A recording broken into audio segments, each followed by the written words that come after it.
সকাল থেকে এক নাটক মঞ্চ দেখছি। নাটক মঞ্চ হচ্ছে ইউলেবের সেন্ট্রালে, ইউলেবের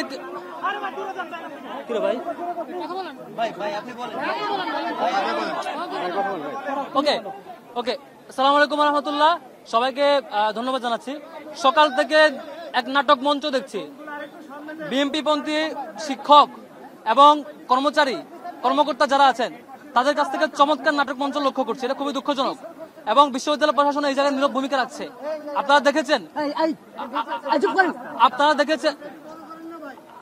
দেখেছেন ইউলেব যে সেন্টার, সেই সেন্টার থেকে সকাল 8টায় শুরু হয়েছে ভোট। 8টা থেকে 10:30 পর্যন্ত কোনো ধরনের সাংবাদিককে ঢুকতে দেওয়া হয় নাই। 10:30 আমি সেখানে যাই, গিয়ে দেখি কোনো অবজারভারকে ঢুকতে দেওয়া হয় নাই। পরে গিয়ে শুনি সেখান থেকে ইসলামী ছাত্র আন্দোলনের একজন পুলিশ এজেন্টকে বের করে দেওয়া হয় এবং 10 জন থেকে 6 জন ছাত্র দলের পুলিশ এজেন্ট ছিল, কাউকে ঢুকতে দেওয়া হয়। কি করেছিল সেখানে? 10:30 পরে যখন আমরা অভিযোগ দেই, আধা ঘন্টা আমাদেরকে দাঁড় করিয়ে রেখে পরে মিডিয়া এবং অবজারভাররা ঢুকতে পারে। তারপর 21 হলে জিয়াউর নামে এক কর্মকর্তা, আপনারা নিউজে দেখেছেন, তথ্য প্রমাণ সহ সে পূর্ণাঙ্গভাবে ছাত্র দলের প্যানেলে ওই পূরণকৃত ব্যালট বক্সে দিয়েছে এবং শিক্ষার্থীদেরকে দিয়েছে তথ্য প্রমাণ সহ। সে অভিযোগ যখন আসছে, সবাই যখন প্রেস কনফারেন্স করছে, সেটি দেখার জন্য টিএসসিতে আরেক বিএনপি পন্থী কর্মকর্তা সেটি দেখার জন্য আমাদের নামে নাকি একটা পেজে চেকবক্স দিয়ে কি করছে।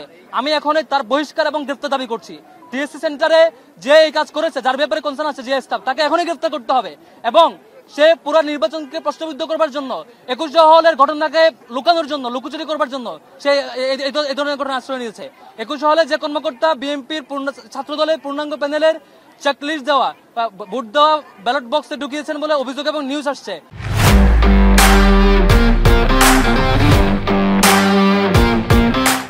এবং তথ্য প্রমাণ আসছে, তাকে যেমন গ্রেফতার করতে হবে, আবার সেই ঘটনাকে ধামাচাপা দেওয়ার জন্য, ডিজাস্টার কন্ট্রোল করার জন্য এখানে তাদেরকে তাদের পরিকল্পনা অনুযায়ী আরেক নাটক সাজানো হয়েছে, যে একটা সিঙ্গেল পেজে, তারা পারলে আরো কয়েকটা পেজে করতো এই নাটক ঢাকা দেওয়ার জন্য, হয়তো কোলায় উঠতে পারে নাই। যে করেছে তাকে এখনই গ্রেফতার করতে হবে এবং পানিশমেন্ট আওতায় নিয়ে আসতে হবে। কার এজেন্ডা বাস্তবায়ন করছে, তাদের সাথে কি ধরনের লবিং খুঁজে বের করতে হবে, এটা আমাদের দাবি। আর হচ্ছে প্রত্যেকটা জায়গায়, প্রত্যেকটা সেন্টার, যেমন আমি যেসব সেন্টারে গিয়েছি বলা হয়েছে প্রার্থীরা ভিতরে ঢুকতে পারবে না, কিন্তু ছাত্র দলের বিপি প্রার্থী আবিদ, তিনি দেখেছি ঢাকা ইউনিভার্সিটি ক্লাবের সেন্টারে ভিতরে ঘুরে ঘুরে দেখেছেন, টিএসসিতে বারবার ঢুকেছেন, প্রত্যেকটা সেন্টার বারবার ঢুকছেন। মানে এটা নীতিমালা কি শুধু তাদের, মানে আমাদের জন্য? আমরা ঢুকতে পারবো না, তাদেরকে গেলে ঢুকতে পারবে? এটা খুবই দুঃখজনক। ইউনিভার্সিটি ক্লাবে বারবার ঘুরে ঘুরে দেখছে তিনি হচ্ছে সেন্টারের ভিতরে ঢুকছেন, এটা খুবই দুঃখজনক। এভাবে প্রত্যেকটা নীতিমালা তারা ভায়োলেট করছে। সেই ভায়োলেট করা নিয়মকে ঢাকার জন্য, যখন ডিজাস্টার হয় সেটা দেখার জন্য আবার তাদের পন্থী কোনো কর্মকর্তা এবং শিক্ষক দিয়ে আরেক নাটক মঞ্চস্থ করছে। শিক্ষার্থীদের সাথে একটা বিট্রায়াল। ঢাকা বিশ্ববিদ্যালয়ের শিক্ষার্থীরা 24 গণঅভ্যুত্থানের পরে একটা ভালো সময় সুযোগ পেয়েছিল ডাকসু নির্বাচন উপলক্ষে, সেটিতে তারা এইভাবে করে সিন্ডিকেটেড তাদের শিক্ষক এবং কর্মকর্তা কর্মচারী দিয়ে এভাবে ডাকসুকে প্রশ্নবিদ্ধ করার অপচেষ্টা, এটা শিক্ষার্থীরা তার জবাব দেবে। এখন নির্বাচন চলছে, শিক্ষার্থীরা তার জবাব দেবে বিশ্বাস করছে। এবং যারা এই কারচুপিতে জড়িত, এই বাজে কাজে জড়িত, তাদেরকে এখনই গ্রেফতার করা হোক এবং তাদের সাথে সেই দলের কি কানেকশন সেটি বের করা হোক এবং সেটি জনসম্মুখে মুক্ত করা হোক। তাদের ইতিপূর্বে যত কর্মকাণ্ড সবকিছু সামনে বের করে নিয়ে আসা হোক, তাহলেই বুঝতে পারবেন তারা কোন দলের এজেন্ডা সার্ভ করছে। Thank you.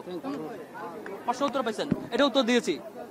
এটা উত্তর হচ্ছে রুকিয়া হলেরটা, 21 হলে তাদের সেই কুকর্ম, সেই হচ্ছে ডিজাস্টার, যেটা 21 হলে তাদের দলীয় স্টাফরা, তাদের দলবন্ধী স্টাফরা সকল 41টা ভোটে তাদের দলীয় প্যানেলের 21 হলে চেকলিস্ট দিয়ে ব্যালট বক্সে ঢুকিয়েছে, তথ্য প্রমাণ সহ নিউজ আসছে এবং বিভিন্ন প্রার্থীকে দিচ্ছে, ব্যালট বক্সে ঢুকা থেকে ধরা খেয়েছে। সেই ধরা খাওয়াটা লুকানোর জন্য এখানে তাদের পন্থী আরেক স্টাফ দিয়ে আরেক নাটক মঞ্চস্থ করছে, এক পেজের চেকলিস্ট দিয়ে। আমাদের নামে যে চেকলিস্ট, যে বিএনপি পন্থী কর্মকর্তা এখানে দিয়েছে, এই নাটক মঞ্চস্থ করা হয়েছে, তাকে এখনই গ্রেফতার করা হোক এবং পানিশমেন্ট আওতায় নিয়ে আসা হোক। Thank you.